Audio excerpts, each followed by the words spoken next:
Meus irmãos, graça e paz a todos, estamos aqui para mais uma super dica de leitura para vocês. E esse é o melhor panorama do Novo Testamento que nós temos. Disparado.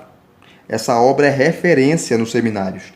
Todos os seminários, quando vai estudar o Novo Testamento, essa obra é indicada. Tá? É uma obra clássica que é top demais. Eu consulto muito ela, muito ela. Inclusive, quando eu fiz o seminário, a primeira aula de Novo Testamento, o professor indicou essa obra, do Robert Orton Gundry. Ele está vivo, está bastante idoso, ele está com 91 anos, e ele escreveu essa obra em inglês em 1970, portanto, há 53 anos, faz muitos anos. Tá? A primeira edição em português foi lançada em 78, em 1978. Daqui a pouco eu vou mostrar para vocês mais detalhes. E essa obra é capa dura, tá? Você tem também o panorama do Antigo Testamento, que é o melhor também que nós temos em português, que foi escrito por o Gleason Archer Jr., que é uma obra também de referência quando se fala de Antigo Testamento, né? E esse aqui é referência quando se trata do Novo Testamento. O Robert Gundry, ele é doutor em Novo Testamento e o seu doutorado foi voltado aí para os aspectos históricos, sociais e culturais do Novo Testamento. Tá? Conhece o grego como ninguém. Ele escreveu muitas obras, das quais, infelizmente, não foram traduzidas para o português. Escreveu alguns comentários do Novo Testamento, como o comentário de Marcos, comentário de Mateus, né, que eu tenho quase certeza que nunca será traduzido, né, esses preciosos comentários para o português. Mas temos essa obra dele aqui, esse panorama, que é o melhor que nós temos em português e um dos melhores do mundo. Do mundo. Como eu falei, é capa dura. Essa é a terceira edição revisada e ampliada. E vamos abrir aqui para vocês verem. Como falei para vocês, a primeira edição em inglês foi lançada em 70. Aí depois você tem as reprensões, né? Ou edições posteriores em inglês em 81, 94 e 2003. Em português, a primeira edição é de 78. Aqui você tem as repreensões da primeira edição, que a última foi em 97. A segunda edição em português veio 20 anos depois, em 98, e a última repreensão foi em 2007. A terceira edição em português de 2008. Aí depois teve uma terceira edição revisada, 2011, que aí já entrou o novo acordo ortográfico. E a última repreensão dessa terceira edição revisada, de 2011, foi de 2021, que é essa aqui que eu estou em mãos. Então é bastante atual, né? Bastante. O Gundry, ele fez bastante atualizações. E essa obra envolve tanto os aspectos culturais, sociais, políticos, econômicos do Novo Testamento, né? Os aspectos também arqueológicos. É maravilhoso. Aqui você tem um sumário, ilustrações, mapas e quadros, créditos e agradecimentos, prefácio e introdução. A obra é dividida em 5 partes. E nós temos aqui, de páginas, olha só, 647 páginas. 647 páginas. É muita coisa. É muita coisa. É muita página. Tá? Vamos voltar aqui ao sumário. Como eu falei, são 5 partes. A primeira parte ele vai trabalhar os antecedentes políticos, culturais e religiosos, tá? No Novo Testamento. A segunda parte, você pode pausar aí para ler, ele vai trabalhar os subsídios literários e históricos, tá? O cânone do Novo Testamento, vai trabalhar o Jesus histórico, tá? E suas implicações. E vai trabalhar também o panorama introdutório da vida e do ministério público de Jesus. Que na segunda parte ele também trabalha, né? Vai citar que outros autores, tá, que não eram cristãos, pagãos, como historiadores romanos, como Suetônio, Tácito, você tem um judeu, Flávio Joséfo, também citando Jesus. Então Jesus existiu, isso é um fato. Ele existiu e foi morto, crucificado. Crucificado. Isso é um fato histórico, ninguém pode negar. A terceira parte ele vai trabalhar os 4 evangelhos canônicos, dá um panorama show de bola, detalhado de Marcos, Mateus, Lucas e João, e do livro de Atos. Lembrando que Atos e Lucas é uma única obra, só que são 2 volumes. O primeiro volume é o evangelho que leva o nome do evangelista.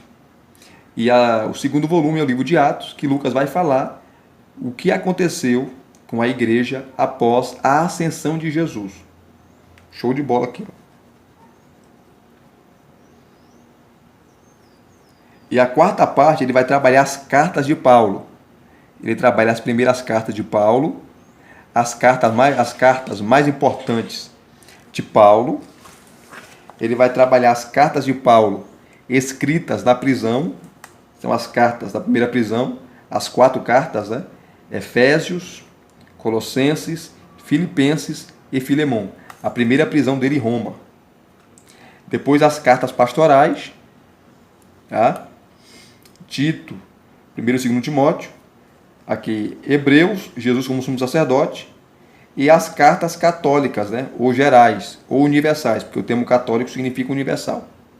E a quinta parte ele trabalha o livro de Apocalipse. E aqui no final você tem, em retrospecto, livros do Novo Testamento, um resumo e índice de assuntos.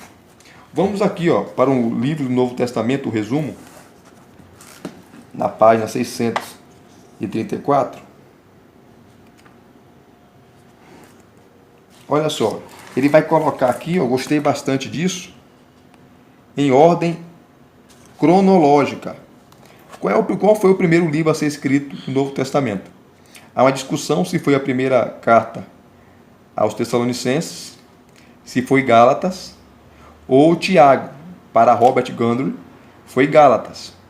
Paulo escreveu no ano 49. Tá? Aí você tem o autor, você tem a data, o local da escrita, destinatários e temas e ênfases distintas. O segundo livro do Novo Testamento a ser escrito, né, também foi uma carta de Paulo, que foi a primeira carta aos Tessalonicenses, seguida da segunda carta aos Tessalonicenses. Aí vem Coríntios, 2 Coríntios, Romanos, Tiago, Marcos, Evangelho de Marcos, Mateus, Filemão, Colossenses, Efésios, o Evangelho de Lucas, Atos dos Apóstolos, Filipenses, 1 Timóteo, Tito.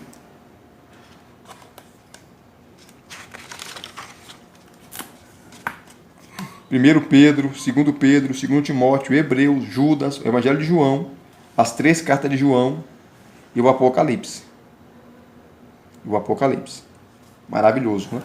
Depois você vai ter um índice de assuntos, que está em ordem alfabética. Tudo aquilo que você quer estudar, não quer ficar procurando, já quer logo ir no assunto, você vem aqui, tá? No índice de assuntos, que está em ordem alfabética, escolhe o assunto que você quer e vai na página que ele indica aqui. Como, por exemplo, dá um exemplo só. Você tem aqui, cadê?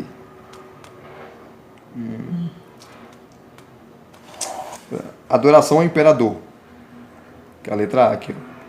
Você vai encontrar na página 77 e na página 608. Então, por exemplo, eu vou aqui na página 608.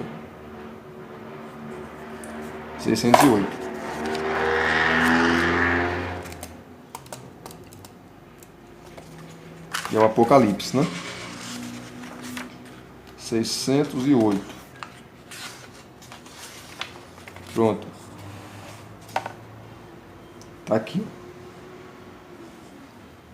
Que ele vai falar de Domiciano. Com maior frequência, o Apocalipse tem sido datado durante o reinado de Domiciano, que governou 15 anos, né? Do ano 81 ao ano 96 d.C. Apesar do fato de Domiciano não perseguir os cristãos em larga escala, sua tentativa de pôr em vigor a adoração ao imperador foi um presságio das violentas perseguições que se seguiriam. O Apocalipse teve por desígnio, portanto, preparar os crentes para a resistência. O pai da igreja, Irineu, que é o Irineu de Lyon, explicitamente data a composição de Apocalipse durante o reinado de Domiciano. Deixa eu aproximar mais aqui.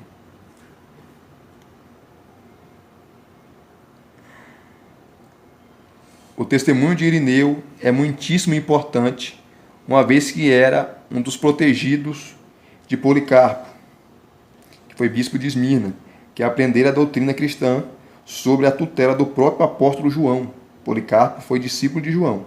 No entanto, se contra a interpretação usual de Apocalipse 17, versos 9 a 11, né, que ali tem a lista dos imperadores, começarmos a contar as cabeças da besta a partir de Nero, pode ter sido ele o primeiro imperador a perseguir os cristãos. Então, o sexto, imperador, durante cujo reinado João escreve Apocalipse, é Tito, predecessor de Domiciano. Então, Apocalipse estaria refletindo a perseguição sobre Nero e vislumbrando já perseguições posteriores. Então, você vê aqui falando do culto ao imperador, né? Maravilhoso. Vamos aqui pegar o sumário em detalhes. Aqui é a primeira parte, que começa na página 26. Tudo o que você precisa saber do Novo Testamento para dar uma aula, fazer uma exposição do contexto histórico, político, social, cultural do Novo Testamento, você vai encontrar aqui. Então está aqui, ó, parte 1. Antecedentes políticos, culturais e religiosos. E outro sim, gente, essa obra você vai ter várias fotos, tá? Várias fotos. Como aqui, ó. Capítulo 1, todos os capítulos vai ter uma foto. Essa foto aqui é o porto de Ptolemaida, na Palestina, na costa do Mediterrâneo. Ah, eu esqueci de um detalhe. Antes de eu mostrar para vocês aqui a primeira parte, você tem aqui, ó, ilustrações, mapas e quadros. Tá? Você tem vários mapas, várias ilustrações e vários quadros. Tá? Aqui, ó. Tem aqui, ó. Número 1, que é a primeira parte, tá? Parte 1, ó. As ilustrações, os mapas e os quadros que vão aparecer na primeira parte. A segunda parte aqui você tem mais, ó. As ilustrações, mapas e quadros. É muito bem detalhado. Tá? Olha, bastante coisa em todas as partes aí. Tem os mapas e você tem os quadros aqui, ó. Maravilhoso. Aqui, na primeira parte, ele vai trabalhar, aqui tem um sumário. Ele vai trabalhar 4 pontos. O primeiro, o período grego e aspectos preliminares, falar do Império Grego, né? E da ascensão de Alexandre o Grande e da disseminação da cultura grega, que é chamado de helenismo. Helenismo é a disseminação da cultura grega para o mundo, tá? Principalmente da língua grega. O Império Romano trouxe né? Ou vamos dizer assim, importou a língua grega. A língua grega teve uma influência muito grande no Império Romano. Os romanos falavam latim. E nós sabemos que é do latim que veio o português, o nosso idioma. Veio do latim. E o grego era um idioma universal daquela época. É como se fosse o inglês hoje. Então era a língua do comércio. Os comerciantes, todos tinham que falar grego. Isso aconteceu por causa de Alexandre o Grande, do Império Grego e do helenismo, a cultura grega. Ele levou a cultura grega para o mundo todo. Depois ele vai falar do período macabeu, o período romano e vai dar o resumo daquilo que ele tratou. Alvos de estudo a aprender, que ele vai trabalhar na primeira parte. Você pode ler aí, ó. Pode esperar um pouquinho para você pausar, caso você queira ler.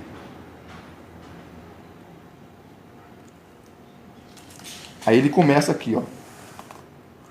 O período grego e aspectos preliminares, vai trabalhar do Antigo Testamento Alexandre o Grande, dá um resumo maravilhoso.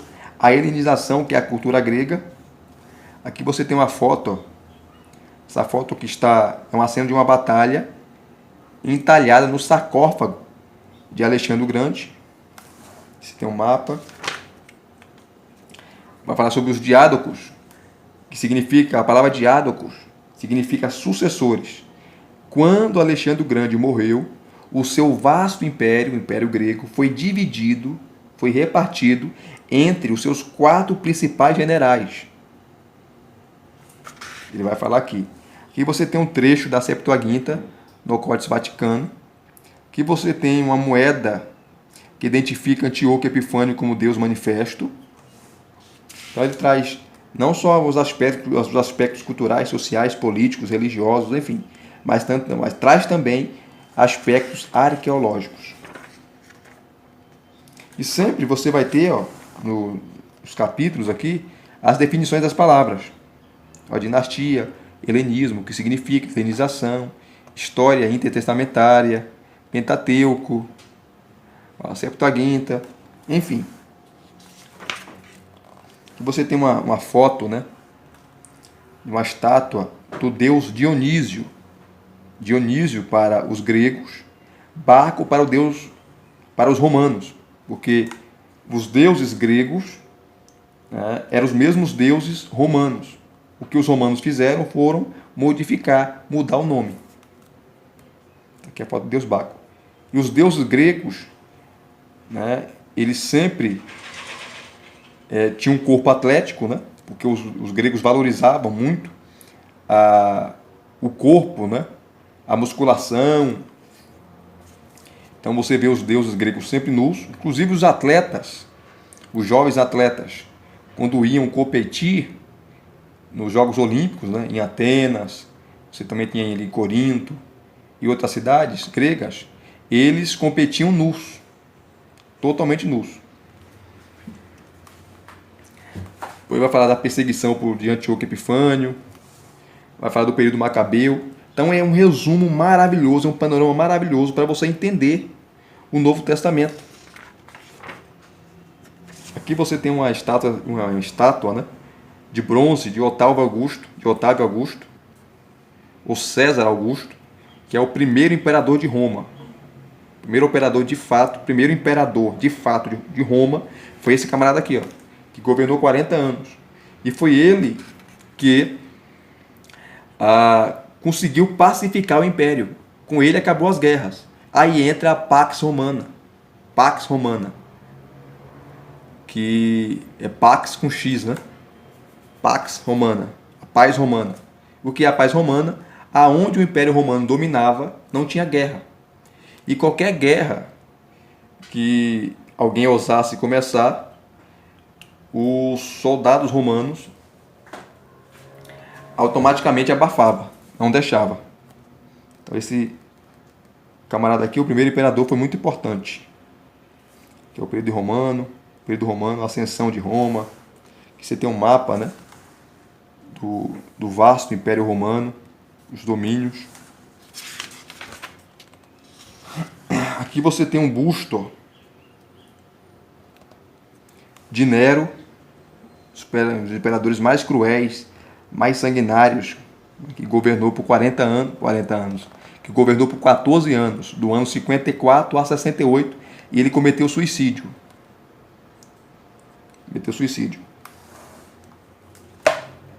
Aqui ele traz uma lista, tá, dos imperadores romanos, não todos, mas de alguns, como Augusto, Tibério César, Calígula, Cláudio, Nero, Vespasiano, Tito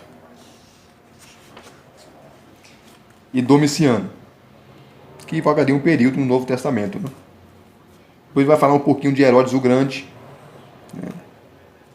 Depois da sua família, dinastia, né? Os seus filhos que assumiram o poder depois que ele morreu. Que foi a fortaleza de Massada que ele construiu. Tudo que existe grande em Israel, quem construiu foi Herodes. Tá? Como Cesareia Marítima, ele construiu para homenagear o imperador. isso que ele colocou o nome de Cesareia, né? A fortaleza de Massada, o Heródion. Ele construiu também, embelezou o templo de Zorobabel, construído no período ali de Zorobabel. Ele ampliou e embelezou o templo para tentar agradar os judeus, mas ele era odiado, ninguém gostava dele, que o cara era um louco, maluco, né? Perverso, paranoico, matou 3 de seus filhos, ele se casou 9 vezes, né? Matou a sua esposa predileta, Mariane. Ele matou também ele indicou, não sei se foi um neto dele, tá? para exercer o sumo sacerdócio, com 17 anos, Aristóbulo. E o moço começou em bem, ele ficou com inveja e foi lá e mandou matar o moço. O camarada era... Se o cara tem coragem de matar o próprio filho, ele tinha coragem de matar qualquer um. Morreu uma morte violenta, né? Com câncer, ele foi afetado pelo câncer. Câncer no intestino. E morreu uivando de dor, esse miserável. Vamos correr aqui, ó. Vou falar da dinastia de Herodes. Tem mapas, ó. Os governadores romanos e as revoltas. Governadores ou procuradores romanos. Tá? Aqui você tem um quadro, ó, síntese das histórias veterotestamentárias, posterior, intertestamentária e neotestamentária. Você tem o século, a potência dominante da época, e os acontecimentos importantes. Ó. Assíria, Babilônia, Pérsia, Grécia, Macedônia, Egito, Síria, independência judaica, Roma, o Império Romano. Aqui termina. E todos os capítulos, as partes quando terminam, você vai ter personagens que não podemos esquecer, tá? Alexandre o Grande, Antíoco Epifânio, Bar Cóqueba, Herodes o Grande, Judas Macabeu, Matatias, Nero, Otávio Augusto, Pompeu, Pôncio Pilatos, Tibério, Tito e Vespasiano. Lugares que não podemos esquecer, tá aqui os lugares que ele cita na primeira parte. Termos que não podemos esquecer, aqui ó, os hassideus, ó, Hassidim, que significa os puros, tá? Foi daqui que surgiu os fariseus, tá? Dos Hassidins, que não concordavam com a helenização, com a cultura grega. Tá? Os fariseus nascem aqui, ó. Não só os fariseus, mas também os saduceus, né? Show de bola. E aqui você tem perguntas, né? Quanto você aprendeu? Aí você tem as perguntas para testar o seu conhecimento sobre a primeira parte. Depois ele coloca aqui para ampliar o debate, para aprofundar a pesquisa, fontes importantes, que é a bibliografia, e ele vai para a segunda parte, ó. Capítulo 2. Você tem uma foto de uma rua, ó, rua delimitada por colunatas em Gerasa, na Jordânia. E aqui é a mesma coisa, os ambientes seculares do Novo Testamento é um tema. Você tem um sumário, que ele vai trabalhar o contexto histórico do Novo Testamento, e alvos de estudo a aprender, aquele que ele vai tratar. Show de bola. Tá? Demografia, idiomas, transportes, comércio e comunicações, como funcionava. E fotos o tempo todo. Ó, fotos o tempo todo. Aqui é umas ruínas, né, de uma casa de banho em Troade. Serviços públicos. Aqui é o banho público, né? Uma terma em Sardes. Como que era a moradia naquela época? Como que era a alimentação? O vestuário e estilo. Ó, tetos feitos de barro. Teto feito de ladrilhos ou telhas. Tá? Aqui é uma mulher trajando túnica e capa. Uma mulher rica, né? Alimentação, as classes sociais, os ricos, os pobres. Os Miseráveis. Que você tem uma sociedade paternalista, aonde o homem mandava, a mulher não valia nada naquela época. Nem podia nem estudar a mulher. Tá? Que ele vai citar Mishiná, totalmente machista, né? Enfim. A família, como funcionava. Que você tem uma foto, ó, de uma imagem de um homem e sua família. Honra e vergonha naquela época, como funcionava. Boas e más mulheres, boas e más mulheres. Cidadania.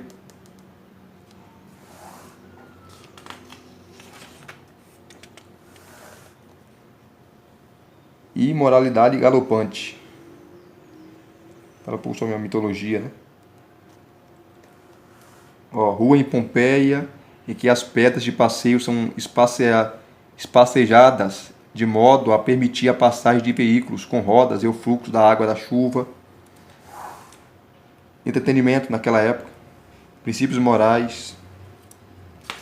Meu Deus. Negócios de trabalho. E por aí vai, gente. É muita coisa. Tá? Deixa eu pegar aqui, ó, rapidamente as cartas de Paulo.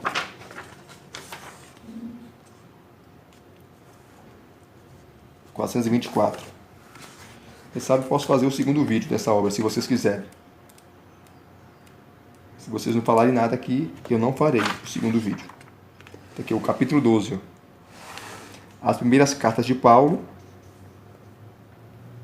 Ele vai trabalhar as epístolas de Paulo e a redação de cartas no mundo greco-romano, Gálatas, contra os judaizantes, Excurso sobre as obras da lei e fé de Jesus Cristo, a primeira carta aos Tessalonicenses e a segunda carta aos Tessalonicenses, e alvo de estudo, que ele vai trabalhar nesses temas aqui abordados.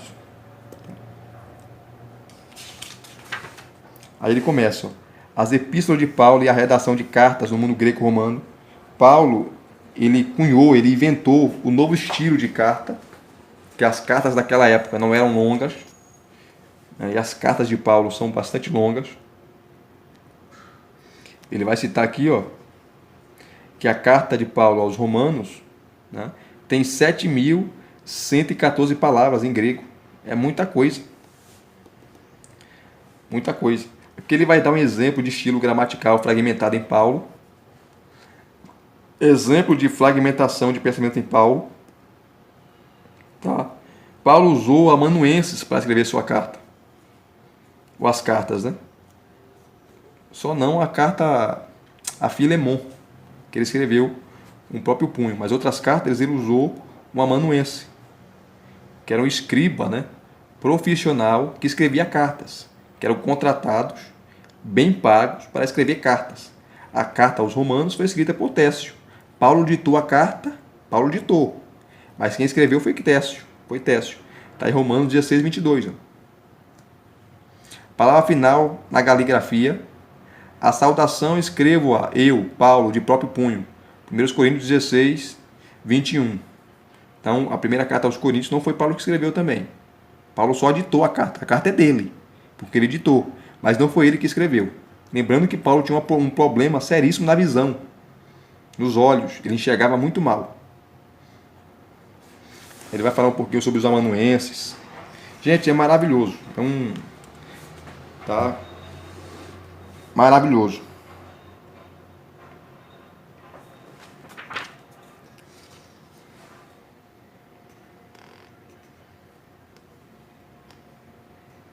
Que ele vai traduzir, ó, a antiga carta grega traduzida. E você tem, a arqueologia encontrou, né, várias cartas, né, naquela época. Havia comércio, carta de cunho pessoal, cartas amorosas, enfim. Ele começa a trabalhar Gálatas, maravilhoso, Gálatas contra os judaizantes, vai trabalhar as questões introdutórias da carta, tá? Temas e destino. Gálatas insiste na liberdade cristã em relação a qualquer doutrina de salvação que exige esforços humanos acrescentados à graça divina, insistindo também na unidade de todos os crentes em Jesus Cristo. Ele vai falar aqui, ó. Vai falar das teorias, né? da Galácia do Norte ou a Galácia do Sul. É um debate muito grande entre os acadêmicos. Vai dar o esboço de Gálatas, e assim ele vai fazer com todas as cartas e todos os livros aqui do Novo Testamento. Tá? Que você tem um discurso sobre as obras da lei e a fé de Jesus Cristo. O que significa obras da lei em Paulo, na carta aos Gálatas? Olha só que maravilha. Os argumentos teológicos de Paulo usados no livro, na carta aos Gálatas, tá? Que é o Monte Sinai.